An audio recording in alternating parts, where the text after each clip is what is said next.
ഇന്ന് നമ്മൾ നമ്മുടെ അലിഗേറ്റർക്കാരനെ ഫീഡ് ചെയ്യാനായിട്ട് പോവുകയാണ്. അപ്പോൾ ഞാൻ മുമ്പ് പറഞ്ഞിട്ടുണ്ടായിരുന്നു നമ്മുടെ അലിഗേറ്റർക്കാരൻ്റെ ഫീഡിംഗ് വീഡിയോ ചെയ്യാന്നുള്ളത്. ആൾക്ക് ഇതുവരെ പ്രശ്നങ്ങളും കാര്യങ്ങളൊന്നുമില്ല, നല്ല അടിപൊളിയായിട്ട് തന്നെ നിൽക്കുന്നുണ്ട്.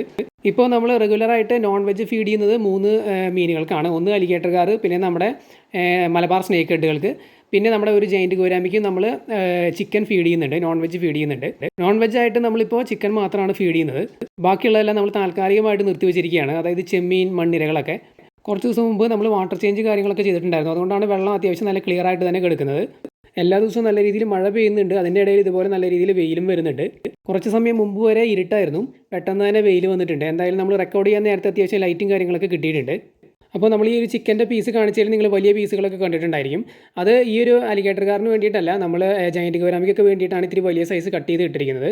പിന്നെ ഒരു മീഡിയം സൈസൊക്കെ ആയിട്ട് നമ്മൾ കട്ട് ചെയ്തിട്ടിരിക്കുന്നത് നമ്മുടെ മലബാർ സ്നേക്ക് ഹെഡുകൾക്ക് ഫീഡ് ചെയ്യാൻ വേണ്ടിയിട്ടാണ്.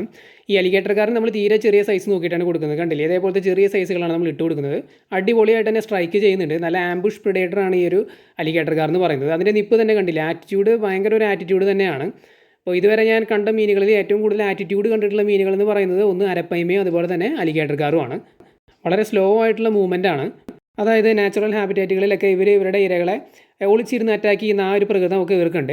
ഏകദേശം ആ ഒരു സംഭവം തന്നെയാണ് നമ്മൾ ഫീഡ് ചെയ്യുന്ന സമയത്തൊക്കെ ഇവർ കാണിക്കുന്നത്. അതായത് വളരെ പതുക്കെ വന്ന് അറ്റാക്ക് ചെയ്യുന്ന രീതിയിലാണ് നമ്മൾ ഫുഡൊക്കെ ഇട്ട് കൊടുക്കുമ്പോൾ അവർ വന്ന് എടുക്കുന്നത്. ശ്രദ്ധിച്ച് നോക്കിയാൽ നിങ്ങൾക്ക് കാണാം. ചില സമയങ്ങളിൽ വായിലെടുത്ത ശേഷം അത് കുടയുന്നത് കാണാം രണ്ട് സൈഡിലേക്ക്. അതായത് എന്തെങ്കിലും ഒരു ജീവിയെ കടിച്ച് പിടിച്ച് അതിനെ കുടഞ്ഞ് കൊന്നതിന് ശേഷം കഴിക്കുന്ന ആ ഒരു ഫീലൊക്കെ നമുക്ക് ഇതിന് ഫീഡ് ചെയ്യുമ്പോൾ കാണാനായിട്ട് പറ്റുന്നുണ്ട്. അലിഗേറ്റർക്കാരൻ ആ ഒരു പേര് വരാൻ കാരണം തന്നെ അലിഗേറ്ററുമായിട്ട് സാമ്യമുള്ളത് കൊണ്ട് തന്നെയാണ്. അതിൻ്റെ ആ ഒരു വായുടെ ഷേപ്പും പിന്നെ ചീങ്കണ്ണികളുടെ പോലുള്ള സ്വഭാവം തന്നെയാണ് ഏകദേശം അത് കാണിക്കുന്നത്. പിന്നെ നമ്മൾ വാങ്ങിക്കൊണ്ട് വന്നതിനേക്കാളും ഇത് വലുതായിട്ടുണ്ട്. പെട്ടെന്ന് നമുക്ക് നോക്കിയാൽ മനസ്സിലാവില്ല, എങ്കിലും തുടക്കത്തിലെ ആ ഒരു സൈസും ഇപ്പോഴത്തെ സൈസും വെച്ച് നോക്കുകയാണെന്നുണ്ടെങ്കിൽ നിങ്ങൾക്ക് മനസ്സിലാവും അത് സൈസ് കൂടിയിട്ടുണ്ട്. വലിയൊരു ഡിഫറൻസ് അല്ല, ചെറിയൊരു ഡിഫറൻസ് ആണ്. കണ്ടില്ലേ, ഇട്ട് കൊടുക്കുമ്പോൾ തന്നെ അത് സെൻസ് ചെയ്യുന്നുണ്ട്. വന്ന് സൈഡിൽ നിന്ന് ചെരിഞ്ഞ് നല്ല അടി അടിക്കുന്നുണ്ട്. നമ്മൾ ഓരോ ദിവസവും ഇടവിട്ടിട്ടാണ് ഫീഡ് ചെയ്യുന്നത്, കാരണം ചിക്കൻ ആയതുകൊണ്ടാണ്. വേറെ വല്ലതും ആണെന്നുണ്ടെങ്കിൽ നമുക്ക് ഡെയിലിയൊക്കെ ഫീഡ് ചെയ്യാം ചെറിയ അളവിൽ. പക്ഷേ ചിക്കനൊക്കെ ഡെയിലി കൊടുത്തു കഴിഞ്ഞ് കഴിഞ്ഞാൽ ചിലപ്പോൾ പണി കിട്ടാൻ സാധ്യതയുണ്ട്. കാരണം ചിക്കൻ ഡൈജസ്റ്റ് ആവാനായിട്ട് കുറച്ച് സമയം എടുക്കും. ഫിഷ് ഡൈജസ്റ്റ് ആവുന്നതിനേക്കാളും സമയം എടുക്കും ചിക്കൻ ഡൈജസ്റ്റ് ആവാനായിട്ട്. അതുകൊണ്ട് നമ്മൾ ഓരോ ദിവസവും ഗ്യാപ്പ് വിട്ടാണ് കൊടുക്കുന്നത്, ഇടവിട്ടാണ് ഫീഡ് ചെയ്യുന്നത്. ഫീഡ് ചെയ്യുന്ന സമയത്ത് അത്യാവശ്യം വയറ് നിറയാനുള്ള ഒരു പാകത്തിന് നമ്മൾ കൊടുക്കുന്നുണ്ട്. എന്തായാലും ഈ ഒരു അലിഗേറ്റർക്കാർ വളരെ നല്ലൊരു മീനാണ്. ഒന്നാമത്തെ കാര്യം എന്താണെന്ന് വെച്ച് കഴിഞ്ഞാൽ പല മീനുകളെയും പോലെ ഇങ്ങനെ വെപ്രാളം പിടിച്ച് ഓടി നടക്കുന്നൊരു മീനല്ല. വളരെ സ്ലോ ആയിട്ട് മൂവ് ചെയ്യുന്നൊരു മീനാണ്. അത് തന്നെ വലിയൊരു കാര്യമാണ് എന്നെ സംബന്ധിച്ച്. കാരണം നമുക്കും ഇതിനെ ഹാൻഡിൽ ചെയ്യുന്ന സമയത്ത് സ്ട്രെസ്സും കാര്യങ്ങളൊന്നും ഉണ്ടാവാറില്ല. അതുപോലെ തന്നെ വാട്ടർ ചേഞ്ച് ചെയ്യുന്ന സമയത്തൊക്കെ വളരെ കൂളാണ്, ഈസി ആയിട്ടൊക്കെ പിടിക്കാനൊക്കെ പറ്റുന്നുണ്ട്. അതുപോലെ പിടിച്ച് നമ്മൾ വേറൊരു കണ്ടെയ്നറിലേക്ക് മാറ്റി ഇടുമ്പോൾ ഒന്നും ഇത് ബുദ്ധിമുട്ടൊന്നും കാണിക്കുന്നില്ല. അതിൽ നിന്ന് ചാടാൻ നോക്കുകയോ അല്ലെങ്കിൽ അതിനകത്ത് കിടന്ന് അങ്ങോട്ടും ഇങ്ങോട്ടും വെപ്രാളം പിടിച്ച് ഇടിക്കുകയോ കാര്യങ്ങളൊന്നും ചെയ്യുന്നില്ല. തുടക്കത്തിൽ നമ്മൾ ഈ ഒരു ബോക്സിൽ ഇതിനെ ഇട്ട സമയത്ത് നമ്മൾ വരുന്ന സമയത്ത് നമ്മുടെ നിഴലൊക്കെ കാണുമ്പോൾ ഇത് അങ്ങോട്ടും ഇങ്ങോട്ടൊക്കെ ജസ്റ്റ് ഒന്ന് മാറാറുണ്ട്, വെട്ടി മാറാറുണ്ട്. പക്ഷേ ഇപ്പോൾ നമ്മൾ സ്ഥിരമായിട്ട് വരുന്നത് കൊണ്ട് ആ വരുന്നത് എന്തിനാണെന്നൊക്കെ കൃത്യമായിട്ട് ഇതിന് മനസ്സിലായി തുടങ്ങിയിട്ടുണ്ട്. അതുപോലെ തന്നെ നമ്മൾ ഫുഡ് കൊടുക്കാനായിട്ട് വരുമ്പോൾ കറക്റ്റ് ആ ഒരു മൂല ഈ ഒരു ആംഗിളിലേക്ക് തന്നെ അത് വരും. പിന്നെ നമ്മുടേതായിട്ടുള്ള ആ ഒരു ആംബിയൻസ് അല്ലെങ്കിൽ വൈബിലേക്ക് മീൻ വന്നു കഴിഞ്ഞ് കഴിഞ്ഞാൽ പിന്നെ മീനിന് വലിയ പ്രശ്നങ്ങളൊന്നും ഉണ്ടാകാനുള്ള സാധ്യതകൾ വളരെ കുറവാണ്. അതായത് മീനിന് കംഫർട്ടബിൾ ആയിട്ടുള്ളൊരു സെറ്റപ്പ് വന്നു കഴിഞ്ഞാൽ പിന്നെ അതിന് സ്ട്രെസ്സ് കുറവായിരിക്കും. സ്ട്രെസ്സ് കുറഞ്ഞു കഴിഞ്ഞാൽ തന്നെ മീനുകളുടെ ഇമ്മ്യൂണിറ്റി നല്ല രീതിയിൽ വർദ്ധിക്കും. പല മീനുകൾക്കും പെട്ടെന്ന് തന്നെ അസുഖങ്ങളൊക്കെ പിടിപെടുന്നത് അവരുടെ ഇമ്മ്യൂണിറ്റി താഴ്ന്ന സമയത്താണ്. ഇമ്മ്യൂണിറ്റി താഴ്ന്നത് എപ്പോഴാണെന്ന് വെച്ച് കഴിഞ്ഞാൽ അവർക്ക് ഏതെങ്കിലും രീതിയിലുള്ള സ്ട്രെസ്സുകൾ വരുമ്പോഴാണ്. സ്ട്രെസ്സ് പല രീതികളിൽ വരാനായിട്ട് സാധ്യതയുണ്ട്. ക്ലൈമറ്റ് മാറുന്ന സമയത്ത് ഇപ്പോൾ മഴവെള്ളം ഡയറക്റ്റ് ടാങ്കിൽ വീഴുന്ന സമയത്ത് ടെമ്പറേച്ചറിൽ വ്യത്യാസം വരും. ഇതുപോലെ ഡയറക്റ്റ് ഇപ്പോൾ സൺലൈറ്റ് പെട്ടെന്ന് വരികയാണ്. അപ്പോൾ ഇന്നലെ വരെ നല്ല രീതിയിൽ മഴ പെയ്തു, പെട്ടെന്ന് ഇന്ന് രാവിലെ വെയിൽ വരുന്ന സമയത്ത് ടെമ്പറേച്ചറിൽ സഡൻ ആയിട്ടുള്ളൊരു ഷിഫ്റ്റ് ഉണ്ടാവും. ആ സമയത്തൊക്കെ ഇവർക്ക് സ്ട്രെസ്സ് വരും. അങ്ങനെ സ്ട്രെസ്സ് പല കാര്യങ്ങൾ വഴി വരും. പിന്നെ വേറെ മീനുകളുടെ കൂടെയൊക്കെ ഇടുന്ന സമയത്ത് ആ മീനുകളിൽ നിന്നുള്ള അഗ്രഷൻ, അങ്ങനെ സ്ട്രെസ്സ് വരും. പിന്നെ വാട്ടർ ക്വാളിറ്റി മോശമാകുമ്പോൾ അപ്പോഴും സ്ട്രെസ്സ് വരാറുണ്ട്. അപ്പോൾ സ്ട്രെസ്സ് വരാനായിട്ട് 100,000 കാരണങ്ങളുണ്ട്. അപ്പോൾ ഇത്രയും കാര്യങ്ങളെല്ലാം നമ്മൾ ശ്രദ്ധിച്ചിട്ട് വേണം ഒരു മീനിനെ വളർത്താനായിട്ട്.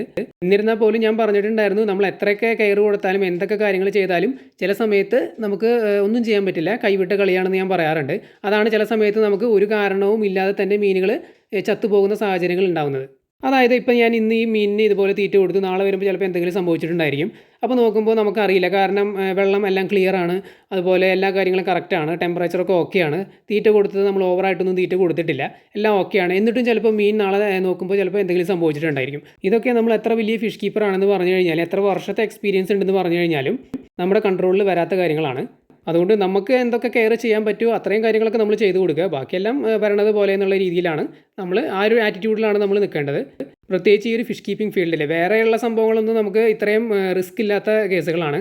ഇപ്പോൾ നമുക്കറിയാം പലതരത്തിലുള്ള പെറ്റ്സുകളെ ആൾക്കാർ വളർത്തുന്നുണ്ട്. പട്ടി, പൂച്ച, ആട്, കോഴി, പശു ഇത്തരത്തിലുള്ള സാധനങ്ങളൊക്കെ. പക്ഷേ ഇതെല്ലാം കരയിൽ ജീവിക്കുന്ന ജീവികളാണ്. അതേസമയം മീനുകൾ എന്ന് പറഞ്ഞാൽ വെള്ളത്തിൽ ജീവിക്കുന്നതാണ്. അപ്പോൾ തന്നെ നമുക്കറിയാം നേരെ ഓപ്പോസിറ്റാണ് ഇതിൻ്റെ കാര്യങ്ങൾ വരുന്നത്. നമ്മൾ വെള്ളത്തിലല്ല ജീവിക്കുന്നത്. അതുകൊണ്ട് തന്നെ നമുക്ക് ഇവരുടെ കാര്യങ്ങൾ മനസ്സിലാക്കിയെടുക്കാനായിട്ട് ഭയങ്കര ബുദ്ധിമുട്ടാണ്. ബാക്കിയുള്ള ജീവികളും കരയിൽ ജീവിക്കുന്നതുകൊണ്ട് നമുക്ക് ഏകദേശ കാര്യങ്ങളൊക്കെ നമ്മളെപ്പോലെ തന്നെ നമുക്ക് ഉപമിച്ചൊക്കെ അത് മനസ്സിലാക്കാനായിട്ട് പറ്റും. അതേസമയം വെള്ളത്തിലുള്ള ജീവികളുടെ രീതികൾ എന്ന് പറയുന്നത് എൻറ്റയർലി ഡിഫറൻ്റ് ആണ്. അത് ഒരു കാരണവശാലും നമുക്ക് ഊഹിച്ചെടുക്കാൻ സാധിക്കില്ല. അത് പഠിച്ച് മനസ്സിലാക്കണം, അല്ലാന്നുണ്ടെങ്കിൽ എക്സ്പീരിയൻസ് ചെയ്ത് നമ്മൾ മനസ്സിലാക്കിയെടുക്കണം. വെറുതെ നമ്മൾ കുറേ കാര്യങ്ങൾ ഒരു മീനിനെ കുറിച്ച് വായിച്ച് പഠിച്ചതുകൊണ്ട് മാത്രം അതിൻ്റെ എക്സ്പീരിയൻസ് ഫുള്ളായിട്ട് കിട്ടില്ല. ആ ഒരു മീനിനെ വാങ്ങി വളർത്തിയാൽ തന്നെയാണ് നമുക്ക് കൃത്യമായിട്ട് മനസ്സിലാവുന്നത്. രണ്ടും വേണം. അതായത് നമുക്കിതിനെക്കുറിച്ചുള്ള നോളേജും വേണം, അതേസമയം പ്രാക്ടിക്കൽ എക്സ്പീരിയൻസും വേണം. ഏതെങ്കിലും ഒന്ന് മാത്രം ഉണ്ടായിട്ട് കാര്യമില്ല. ഉദാഹരണത്തിന് ഞാൻ നേരത്തെ പറഞ്ഞ പോലെ വെറുതെ വായിച്ചുള്ള എക്സ്പീരിയൻസ് ഉണ്ടായിട്ട് ഒരു കാര്യമില്ല. അതൊരു 50% മാത്രമേ ആവുന്നുള്ളൂ. ബാക്കി 50% എന്ന് പറയുന്നത് നമ്മുടെ പ്രാക്ടിക്കൽ എക്സ്പീരിയൻസ് ആണ്. ഇപ്പോൾ പ്രാക്ടിക്കൽ എക്സ്പീരിയൻസ് മാത്രം ഉണ്ടായിട്ടും കാര്യമില്ല. അതെങ്ങനെയാണെന്ന് വെച്ച് കഴിഞ്ഞാൽ ഇപ്പോൾ നമുക്കിതിനെക്കുറിച്ച് ഒരു നോളേജും ഇല്ലാതെ ഒരു മീനിനെ നമ്മൾ വാങ്ങി, അതിനെയാണ് നമ്മൾ പറയുന്നത് നോളേജ് ഇല്ലാതെ വാങ്ങി വളർത്തുക എന്ന് പറയുന്നത്. അതായത് പ്രാക്ടിക്കൽ എക്സ്പീരിയൻസിന് വേണ്ടിയിട്ട് നമ്മൾ വാങ്ങി വളർത്തുക. അപ്പോൾ നോളേജും കാര്യങ്ങളൊന്നുമില്ല, ഇതിനെക്കുറിച്ച് അറിയില്ല, ഇതിൻ്റെ എങ്ങനെയാണ് ഇതിൻ്റെ വാട്ടർ ക്വാളിറ്റി, എങ്ങനെയാണ് ഇതിൻ്റെ ഫീഡിങ് ഒന്നും അറിയാതെ നമ്മൾ വാങ്ങിക്കഴിഞ്ഞാലും മീൻ ചിലപ്പോൾ കുറച്ച് കഴിയുമ്പോൾ ചത്തുപോകും. അതാണ് പറയുന്നത് പ്രാക്ടിക്കൽ എക്സ്പീരിയൻസ് മാത്രം ഉണ്ടായിട്ട് നമുക്ക് കാര്യമില്ല. രണ്ടും വേണം, നോളേജും വേണം പ്ലസ് ഈ ഒരു പ്രാക്ടിക്കൽ എക്സ്പീരിയൻസും വേണം. എന്നാൽ മാത്രമാണ് നമുക്ക് ഒരു പരിധി വരെ നമ്മൾ പറയില്ലേ 90% നമ്മൾ സക്സസ്ഫുൾ ആവുക എന്ന് പറയുന്നത് ആ ഒരു രീതിയിലൊക്കെയാണ്. ബാക്കി 10% നേരത്തെ പറഞ്ഞ പോലെ കൈവിട്ട കളികളാണ്. ഈ ഒരു മീനിനെ വാങ്ങുന്നതിന് മുമ്പ് എനിക്ക് ഇതിനെക്കുറിച്ചുള്ള നോളേജ് ഉണ്ടായിരുന്നു, പക്ഷേ പ്രാക്ടിക്കലി എങ്ങനെയാണെന്നൊന്നും ഒരു ഐഡിയ ഉണ്ടായിരുന്നില്ല.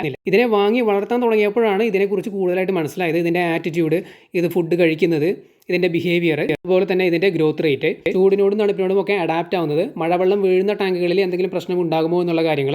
ഇപ്പോൾ തന്നെ നമ്മൾ നിൽക്കുന്നത് ബിഗിനിങ് സ്റ്റേജിലാണ്, ഇനിയും കുറേ മുന്നോട്ട് പോകാനുണ്ട്.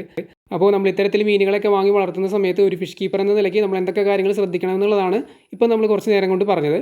പ്രത്യേകിച്ച് നമ്മൾ ഇതുപോലുള്ള മീനുകൾ, അതായത് വില കൂടിയ മീനുകളൊക്കെ വാങ്ങി വളർത്തുമ്പോൾ നമ്മൾ തീർച്ചയായിട്ടും ശ്രദ്ധിക്കണം. കാരണം ഇത്രയൊക്കെ പൈസ കൊടുത്ത് നമ്മൾ മീനിനെ വാങ്ങിയിട്ട് അത് 2 ദിവസം കൊണ്ട് ചത്തുപോയി കഴിഞ്ഞ് കഴിഞ്ഞാൽ അതൊരു നഷ്ടം തന്നെയാണ്. അപ്പോൾ ഇത്തരം കാര്യങ്ങളൊക്കെ ശ്രദ്ധിക്കുക. പിന്നെ ഇപ്പോൾ മഴക്കാലമാണ്, വെള്ളം തണുപ്പാണ്, മീനുകളുടെ മെറ്റബോളിസം സ്ലോ ആയിരിക്കും. അതുകൊണ്ട് ഓവറായിട്ട് ഒരിക്കലും ഫീഡ് ചെയ്യാതിരിക്കുക. പ്രത്യേകിച്ച് ചിക്കനൊക്കെ ഫീഡ് ചെയ്യുമ്പോൾ ആവശ്യത്തിന് മാത്രം കൊടുക്കുക. അതുപോലെ തന്നെ ഒരു ദിവസം ഇടവിട്ട് കൊടുക്കുകയാണെങ്കിൽ അത് നല്ലതാണ്. ഫുള്ളായി ഡൈജസ്റ്റ് ആയി ഉറപ്പ് വരുത്താനും പറ്റും, വെള്ളം ക്ലീൻ ആയിട്ട് ഇരിക്കും ചെയ്യും. എന്തെങ്കിലും ഡൗട്ടുകൾ ഉണ്ടെന്നുണ്ടെങ്കിൽ കമൻറ്റ് ചെയ്ത് ചോദിക്കുക, നമ്മൾ തീർച്ചയായിട്ടും റിപ്ലൈ തരുന്നതായിരിക്കും.